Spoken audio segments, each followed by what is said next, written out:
This is classic customer success people where they're just running over from their previous meeting and now jumping into the meeting. 5-minute buffer, right? It's always when I start typing the email, hey, we're on and then that's when everyone's joining as well. So I am Jeff Kushmerek. I'm the CEO of Infinite Renewals, and thanks so much for joining. Super. So quick introduction. Jeff and I and Renee actually worked together way back in the early 2000s and was spoiled by early successes, I would say, early in my career. Worked with Demandware and with Endeca, which were B2B tech platforms that sold very successfully to larger companies. Had experience both as an operator, but also in theory, so theory and practice. Got my MBA and then started to see start at the C stage, Series A, Series B. So through the work with Infinite Rules, that's really rounding out nicely because we go in and we see the same stories happening over and over. So on this presentation or this chat, I'm really the data person. You had a great point actually the other day. As an operator, you might work with 5 companies. We might see 5 companies a month. And so we just see a lot of pattern recognition. And everybody always thinks they're the worst. Oh my God, we're so bad. But it's not that case at all. Thanks a ton, Kristine. Renee, part 3 of the Endeca crew here. I spent most of my experience came up through product support organizations and then converted all the way up and way before customer success existed. It used to be called a bunch of different things, everything from renewals to customer engagement. There was a bunch of different words before customer success landed on, and then took over the whole process. A little bit of pre-sale with discovery, all the post-sale experience for startups, tender focus in the Series B to Series DE when you start talking about PE firms, margin optimization and offshoring. Have had a lot of fun experiences dealing with scale, dealing with growth, dealing with product not ready yet thing, and had that and now working with Jeff and Kristine and Kate to help other organizations do that. I feel left out because I don't have an Endeca pedigree, but I'd have worked with Jeff for many years. He brought me on board in 2008 at a company called Brightcove, an online video platform. There, I helped to build out the project management team within the professional services organization. And I moved over to the dark side of account management, which was another term, Renee, for earlier customer success. Worked my way up there to lead both AM and CS organizations at companies like Brightcove and Cloud Health Technologies and Vimeo. I would say my passion is on helping to either design from the ground up or optimize existing CS frame strategies, process. I like to build playbooks and customer journeys and work within CS platforms. I'm thrilled to be here and excited for this conversation. We get to ask this question literally all the time. I was out at SaaStr a few weeks ago where I was literally answering this question every couple of minutes. And a lot of these people were CEOs or CROs.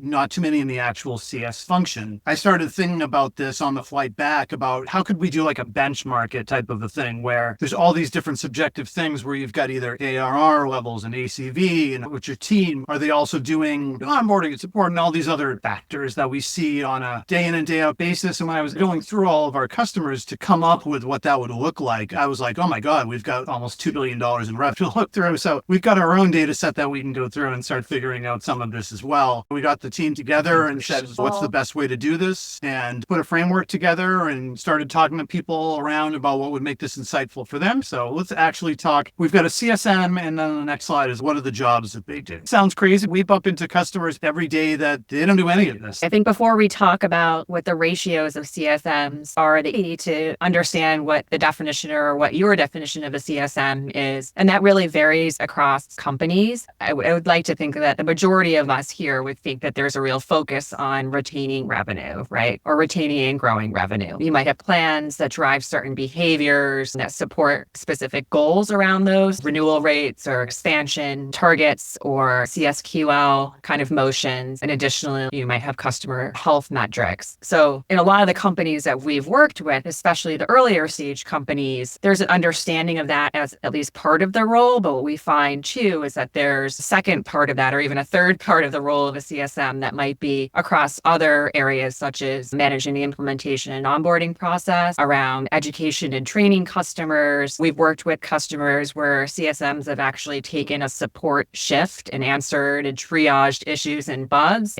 or even here writing documentation. All of that, while they're very important roles and responsibilities for individuals within these organizations, it really takes away the time that a CSM will have to be able to manage some of the required jobs to be done as we we call it, to help drive company goals and team goals. This slide gets into some of those details. I'm not going to get in super deep into it, but the CSM is responsible for a lot of these, if not all of them. They're already facing an uphill battle, right? Within that wheel, looking at thematically, like the second ring there, retention and growth are typically core functions of a customer success manager, right? And that might involve retaining customers, driving the renewal process, driving the upsell process. Then secondly, and importantly, post-implementation is that product adoption and value realization process. And then also managing the customer journey. So all of the playbooks, whether or not you have a CS platform or not, all the different tasks that are involved in managing those customers, and then add on the additional account management and strategic motions that could be things like business reviews or success planning or just simple cadence meetings. So all of this is a lot for a customer success manager to do. And then if you're also coupling it with what we see mostly is the implementation, the project management or the technical project management tasks, something has got to give. I would also offer that I can get you on the phone. I can get support on the phone. That tends to be a really easy default for CSMs. One of the things I hear a lot about is just CSMs, just account management. And this slide's interesting because it shows a little bit about how it's different. And the counter question that I hear too is CSMs just account management. Are we asking too much of CSMs? And really account management was the real important job. And we've added on all this extra stuff. I'm curious about your perspective on that. So when you're talking about account management, are you talking about the selling motion of the Yeah, sales?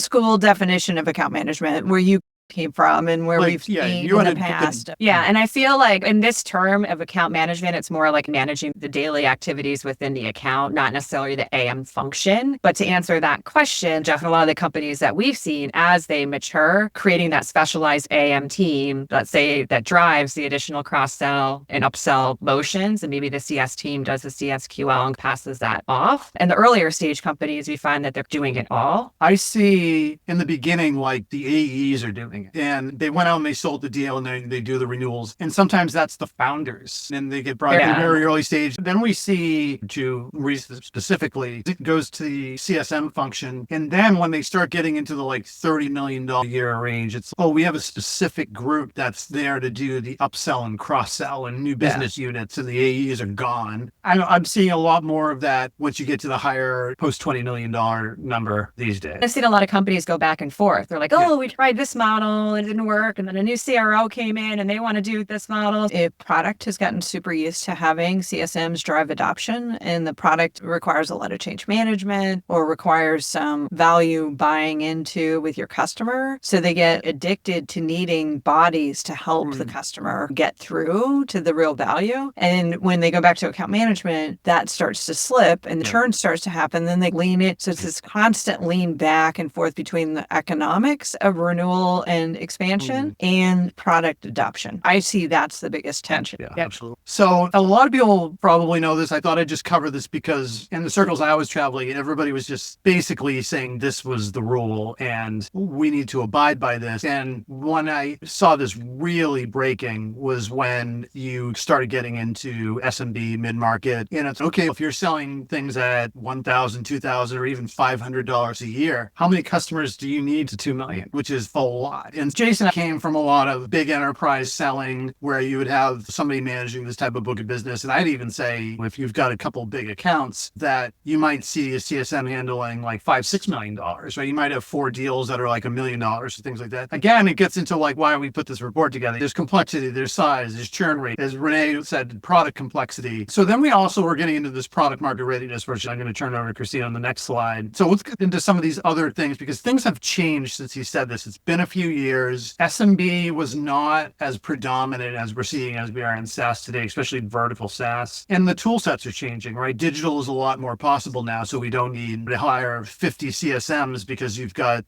hundreds of customers paying low dollar amounts and things like that. Okay. So I'm going to flip this one and do it backwards. So Lenkin talked about product complexity, and I'm actually going to start with what is the bottom. What is the board objective? What is the maturity of the company? And what's its next stage? Depending on the size of your company and where you're headed, you might be at an inflection point where you're actually trying to mature out of a customer base that doesn't serve you anymore, in which case you want to direct your team's efforts in a particular way. You might be at a growth stage where differentiating types of customers that you have is very important. So I would say let's start with how do you use the team that you have to meet the objectives that you have. Then second up at team structure, because we work with companies at different maturity levels, sometimes the founders are hanging on to things extra long. And for them, it was so easy, right? They created the product. They know it forwards and backwards. They're happy to work 24 hours a day and they're high throughput individuals. Or is sales separate from this function? Are you really actually considered professional services? You have a different title and you're focused on implementation. So that's the second one. Then account stratification, cadence, and growth. What is actually happening? How do your accounts look? How do they naturally evolve? How do you want them to evolve? So that's something to take a look at, especially with the SM. They have land and expand paths. Certain customers look like they're 10K customers, but they become different type customer later. So that's very important. And then the top is product maturity. So we'll talk about the maturity model a little bit later on. But very often, what is called customer success can be the duct tape and glue when the product is not quite mature, when you're still in that go-to-market set and you have clients and you're serving them, but you're still building the product in the background. So where are you in that stage? And where is the company, right? Company maturity, because customer success is the face to the customer, must always be mature and presentable. But what's going in the background? Yeah,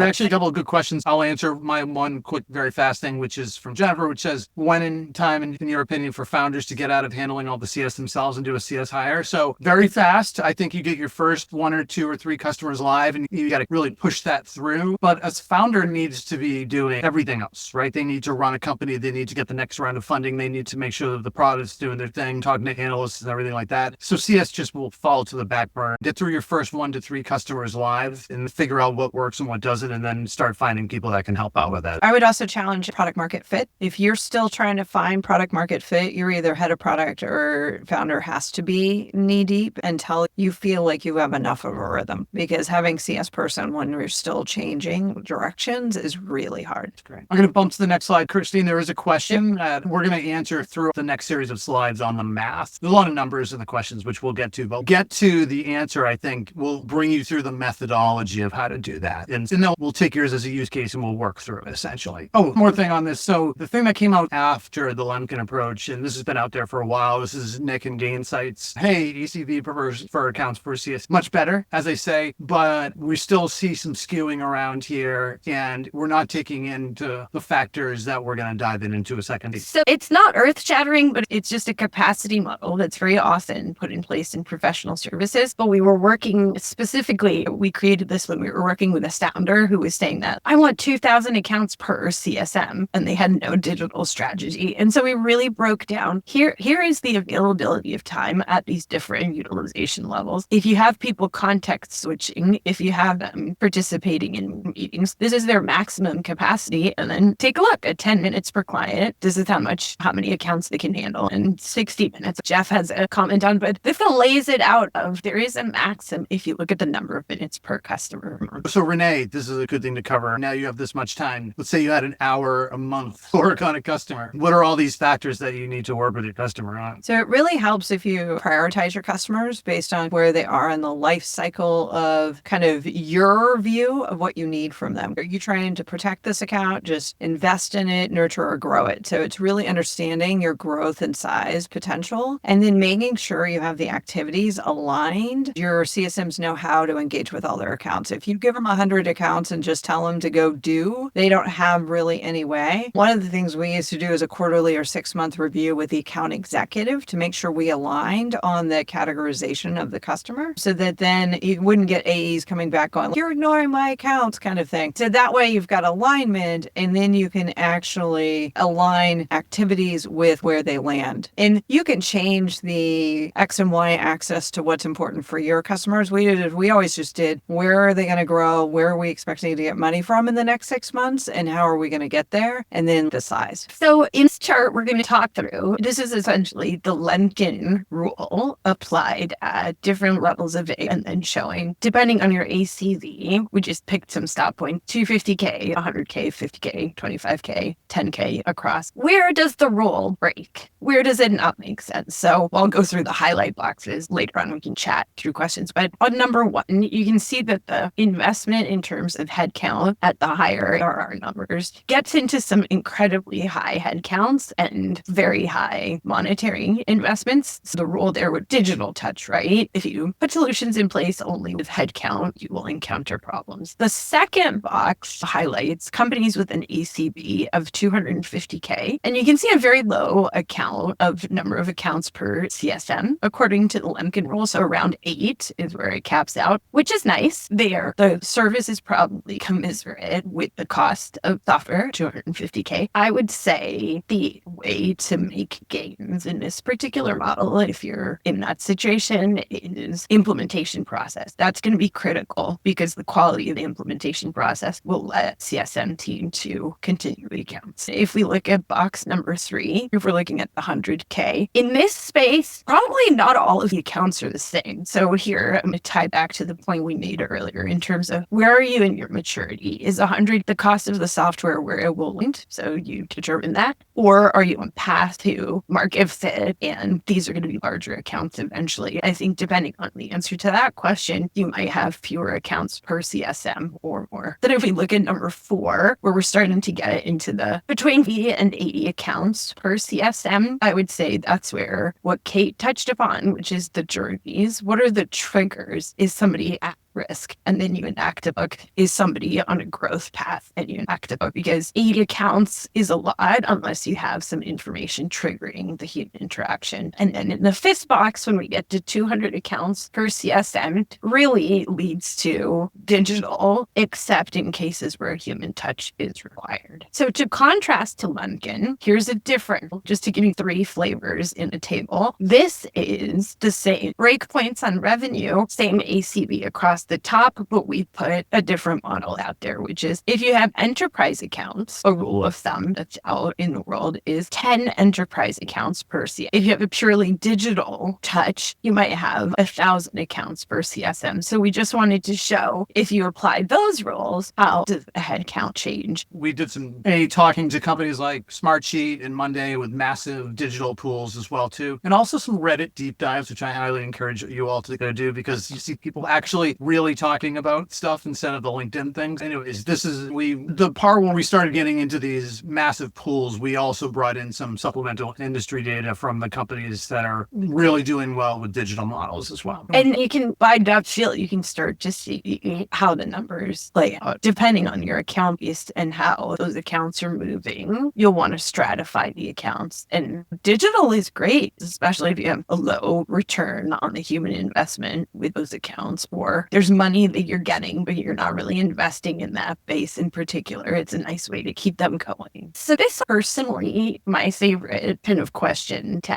ask, because that's where I did a lot of CSM, and you talked about the bow tie model. This it's tricky when maturity. Also, let's look at the bottom there, level 1 to level 5, for example. So a level 1 in this capability maturity model, it's initial. So software development processes are disorganized, which means the product is not so mature, which means when you get feedback, it's not a smooth kind of road process. Many of you on the phone might be in that situation. But the consequence is there's a lot of pressure on CS because something is out in the market and value is sold. People are buying it and using it. And there's this team that has to just have patch things together. On the opposite end of the spectrum, you have optimizing. Processes are continuously improving. These might be some of the large established software companies. They can apply a Lemkin model, and then it's just a question of how we incentivize and what processes do we want to tweak. And in between that, we have level 2, which is repeatable, level 3, which is defined, level 4, which is managed. Because at level 1, if you're Series C or in a high growth, or you have a product that you've rolled out, 4 accounts per CSM might be too much. You might have a lighthouse customer where that CSM is really spearheading and shepherding somebody to seeing the value of the product. I think we've all been through that too. I've had a large customer when I was at Virgin, and they said, we want one dedicated CSM. And it was definitely, it was $1 million contract. And we're like, okay, fine. That we all know what that type of CSM costs. And that surely was worth it as well too. We actually did bake in the costs into the size of the contract. But yet again, 80-20 or even 90-10 rule, focusing on the ones that mean the most, essentially. It's a good segue into churn. And so all the things that can happen when you don't have the correct ratios into place and the actual impact on the bottom line. Yeah. So I think we've got some data slides coming up. It's worth underlining the double cost. So the accounts that are churned means you have to pay again for getting those customers. It's all of the onboarding costs in double because it's the account you lost and then the new one that you have to onboard. The sales commission that you paid out, but you're not reaping the benefits from anymore. And then the lost opportunity. The one you have to serve is another one you don't win, which is just nice to keep that in mind in terms of really championing for budget for C, because times that's the department's the hardest to champion with the executive team for additional funds. And some slides that you can all use at that point in your boardrooms when you want to prove this point. So if all of your churn happens all at once, it's pretty clear. You can say, okay, we churned 20% and it has a 20% impact on revenue. That's not really how it happens. So if we go to the next slide, it's an equal distribution over 12 months. But even there, you can see a $500K impact on revenue actually has double the impact at that final month at the end of the month. It's interesting because different parties slice the data in different ways. So you want to be aware, especially if you're coming up on an event, especially if a private equity VC or being audited or looked at in a particular way, they're just going to look at what was the billings in the final month, multiply it by 12. Okay, that's your churn. I say this because it's such a wonderful talking point to really champion for the right resources. And that maturity role really ties to this because the revenue at those beginning years has such momentum if you can retain the clients that are within your ICP. Absolutely. It was Kristine and I have seen, because we've been helping some people through some transactions. Sometimes they don't care. They're looking right at the data. So when we started to look at the churn for this particular client who had an upcoming event, we noticed that there was this pattern of customer behavior that was previously undetected. So essentially, clients would purchase the product, but then it took them a little bit to really roll it out to their employee base and see the value. And then they were coming back after 36 months. And what it looked like is very high churn. But then when we tied together the clients that were leaving and returning, we said, hey, if you take a look at this differently and your contract term is 36 months, you have a much higher revenue retention. It's about understanding the story that the data is telling. And here, it really helped them increase the valuation of their company. It tripled. A contingency of that was them putting the proper processes in place to prevent from this happening again, which is some of the basic CS stuff that we've been covering here. I think we all worked on the next one, which was the one that had the overwhelming number of account managers. Yeah, I'm trying to not say as much because Kate will sound much more professional than I will. Yeah. So you're talking about the all regions following the same pattern, that one pocket of Yeah. Yeah. With this particular customer, they built out a team that was very focused on the account management motion, and they really had no insight into the customer success function. And as a result, there were a large number of customers returning, I think, within the first year. And we see 3-year contracts where the third year would hit and they all just blew up because nobody was contacting them. So there was just a misunderstanding of what the definition was for customer success managers. We did a deep dive in the discovery phase and had conversations organizations where they were defining themselves as CS people were support reps and account managers owned the overall relationship. And some would say that they did the value driving behaviors and others. So it was just a mismatch of what that actual function was. But I think thematically, just going back to understanding what the role of the CSM is, understanding what the role of account managers are in that example would have helped them a lot earlier. Yeah, but the last one was really interesting because it's a classic thing where you don't have any service level tiers, but when everybody was getting into the post-sale world, there was one engagement model and you were treating a $1 million customer the same as a $5,000 a year customer. When the team got together and presented to the new CRO about this mismatch, I just remember the conversation. It was like, here's the funding for your digital thing to do moving forward. Kristine and Kate both on this one as well, too. Happy to add more flavor on that one. Yeah, of course you can have the budget. That's what the churn is. Yeah. It sounds better coming from you. I'm always sounding like I'm selling. Yeah, he was blown away. He just could not believe it. It's more about this is what the data shows, right? And we have a section later, but we're hammering it home about here. You got to know the data. We're not in that world where, especially, I think once you passed 8 million in revenue, you just have to know the stuff inside and out. So even 5, I'd say these days, but it's just getting lower and lower on that. I think one of the things that's hard to tie, though, is if you have to have adoption as part of saving churn, to focus on the churn numbers, but knowing that the activities are not necessarily our kind of product adoption issues. I think that's where it gets, why can't I just have account managers that are just pounding on churn and don't have adoption and don't have these other kind of features in it? I think that's where it gets messy because they want just the machines that renew and they don't quite understand the gap there. Yeah, realize you have to talk about value, which we haven't even talked about here yet. But not exactly here to talk about CS best practices. But again, I'm going to just focus a little bit more on winning these arguments and how to get more staff and things like that. This is the slide where it's great. You should partner up with your CRO because the churn is making their job harder. And if you know how to work with your CRO, or your VP of sales, whoever it happens to be, you're not going to be seen as an adversary. You're going to be seen as making their job easier. And this just shows, I think we all know, okay, so you have 10% churn, you have to add to the top line growth. The top line new business is so expensive. And I have a real life story where the sales head was given a target. So rolled out the quotas. Okay, you want 3% growth. And then only after they had rolled out of the quotas to people did they realize, oh my gosh, we have to add in the churn. And it turned into which is huge, right? 3% top line growth. You have to go out and get 13% new business. This really happened at a great company. We walked through some models. We talked about the number of hours you might have in a month to allocate to a customer. We didn't talk about a few things in there that makes it a little trickier. And one of them is, what are the other jobs? Kate touched upon it as well, but we didn't get into the actual impact of some of these activities. I know because I started a bunch of the first implementation groups at different companies, and I would go around and I would talk to the CSMs and I would be like, how much of an impact is doing an implementation right now? If we added some of the factors like Renee said, where maybe the product's not there, as we all know, admin crap is the last thing that gets built. So you need to do that as an implementation person or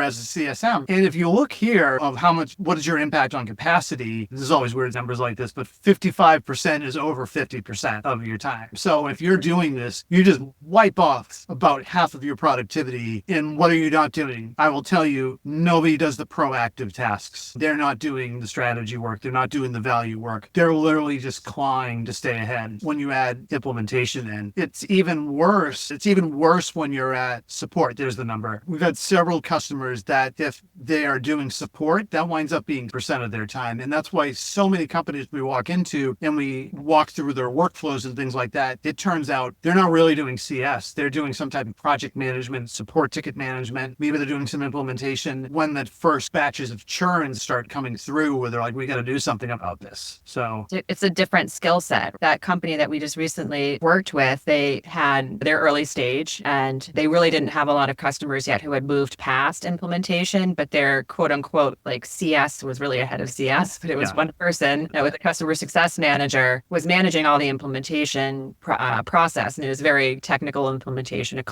and then when I asked, what does the post-implementation journey look like? They're like deer in headlights, right? I think they said it's called auto-renew. Yeah, they had no idea, right? Which is not a retention strategy. But they didn't even know like how to really build it yet. I'm sure somebody in the company had done a business review before or whatever to realize that those resources can fundamentally be different. Yeah, and topic had it for a different time, but it really comes up here. And actually, somewhat we get into what we're talking about, like the first post-sales role, we're classic, the CSM does everything, and they're usually called CSMs. But then you move into, in this, as I say, Pangea model, where you start getting your continental divide. The continents are all these sort of different functions that start happening. If you get a person who's doing a lot of technical implementations, asking them to go off and do a revenue presentation or a value presentation, again, we're not here to talk about CSM best practices, but I think we can all agree that if you're not showing your customer the value and the ROI that they're getting out of the software, and that's not usage, that is the thing that the usage is giving them, then that's where the churn happens. And the other thing is that you're working with that person you implemented with, and you're never going back out to talk to the people that sign the contracts. And that's where it all starts falling down, because you just get so pigeonholed into doing very tactical CSM and support related activities. Soapbox, I will jump off. I think I say that one once a day. We wanted to do this little choose your own adventure here. There's numbers involved, so I'm going to not talk anymore. But this is, we thought, a very capable scenario. And we wanted to then, we showed you some different models and different ways of looking at things. We talked about the impact of time and then the impact of these ancillary activities that can affect your performance and your productivity. So pulling all of these factors together, Kristine and obviously everybody else jump in on this. Let's walk through how we get to that mythical headcount. And this is actually very close to something I was asked about this week. We'll turn it over to the team. You guys are amazing. Here's our deal. We're at $50K per actual contract value. We're not a startup anymore, as we're 15 million, but we've got 300 customers. We're still not sure of how many CSMs that we need. Yeah, perfect. Okay, so that's the example. So the Lemkin rule, which is a nice rule of thumb to do the straight math of 2 million per head. So here we just changed some of the parameters. I really just wanted to show the comparison between the top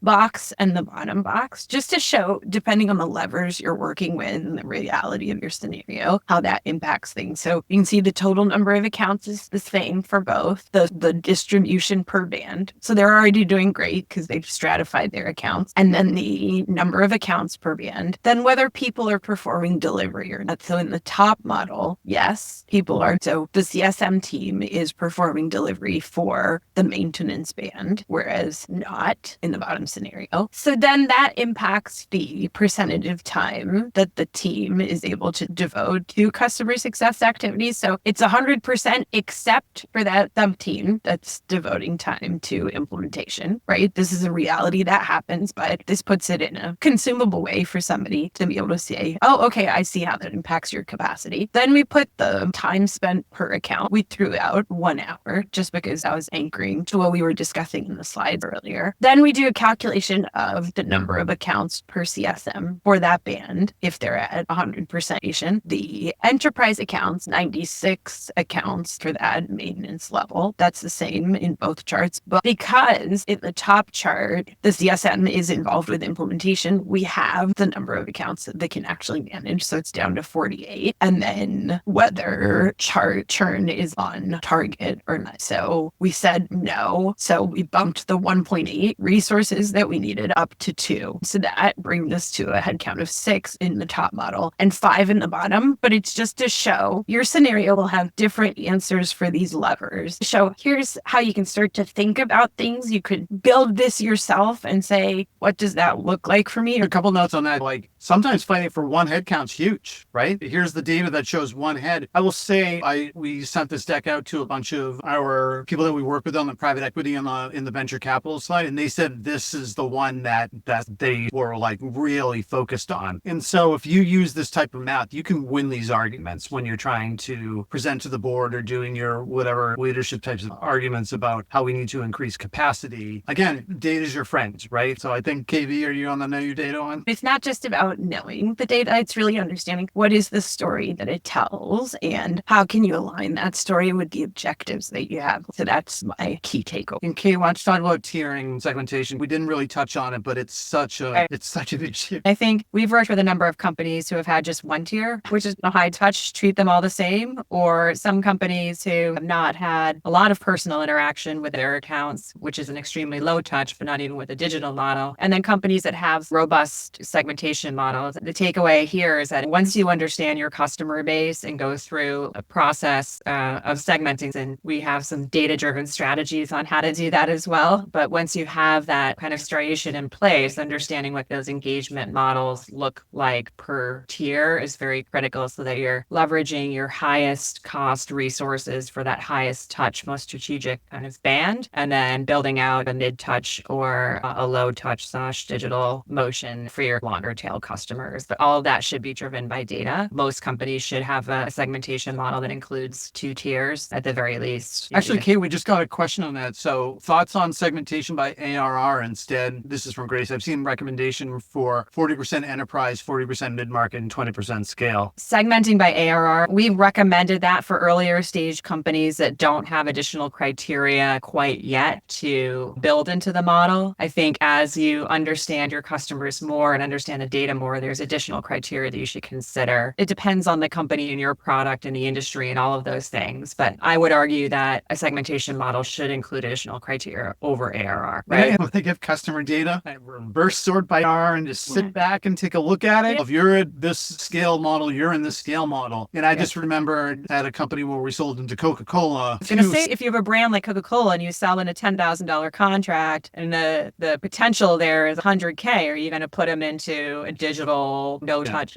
model? Yeah, this opens the Pandora's box of that's why you need good transitions. So sales pulls you aside and says, there's a lot of upsell potential. So let's please put them in the tier 1 where they're going to get white glove and everything like that. But you need to have good internal communications for the breakpoints. All right. I talked about the moving from generalist to specialist. It's a natural point. It's a lot of change management. The people that get you to 5 or 10 million people might not be, they're usually not in the same role, but usually you can find different roles. But a lot of people like doing those generalist type roles where they're doing everything and it's a dopamine hit. But it's a natural transition point when we're getting too big. We used to be a family, like we see it all, but it's a natural evolution of companies. I know all of us have been through a few of those together as well. Just Renee, a little bit on the service tiers, if we missed anything on like how you treat your customers. No, I think it's just really understanding the maturity of your customers, where they are in your own life cycle. So ARR matters, right? But also understanding, especially if there's a lot of change management required in your product, which there often is, what they mean to you and where they are is really key to the model you put together. What have you seen done well and not well as companies explore offshore lower cost options for post-sales success motions? You need proper training, you need all the materials in place, but you could put your scale motion in offshore. I have not seen offshore work really well for the enterprise, but anything that is on the repetitive, train well, have a good process for that. That's my initial insights, is that digital success really works. And again, I'm going to go back and reference some of the conversations with Monday and Smartsheet and some other people I've talked to. It works like a support model, right? A lot of the times use like a Zendesk to manage it. Round robin, things come in. So you could adopt pretty much, again, RACI is very important to know who works on what and what types of questions come in and everything. I don't know, Renee, if you wanted to touch on that for a second, because you've got such support experience and scale stuff as well, too. Yeah, I think it all comes down to the offshore piece is repeatability. How repeatable is the process? How repeatable are the answers, right? If you've got strong repeatability, it actually can be very successful. And the same is true with digital, is if it's repeatable, you can manage it. Make sure you're investing in your knowledge. All the technologies that do case deflection are as equally as important for digital. So you take the support model of really understanding case deflection and put that into your digital model. And as soon as you can start building the digital model, the better off you are. So that gets as part of the product process is, do we have a good digital process around this? So really understanding repeatability and how you're going to scale that up should be part of the product release cycle. Do we know how we're going to support this in a digital model perspective? If you can get to that point and it's part of the release process, you've won. Awesome. I saw one other thing on usage models. Usage models are getting a bad rap these days because it's a forcing function. But Kate, you have tremendous amount of experience experience on usage models. Hard days at Brightcove. The question is, I'm curious how this starts to shift with SaaS going to a more usage model and getting away from tiered subscriptions. I'm not seeing getting away from usage models except for on consumption things like APIs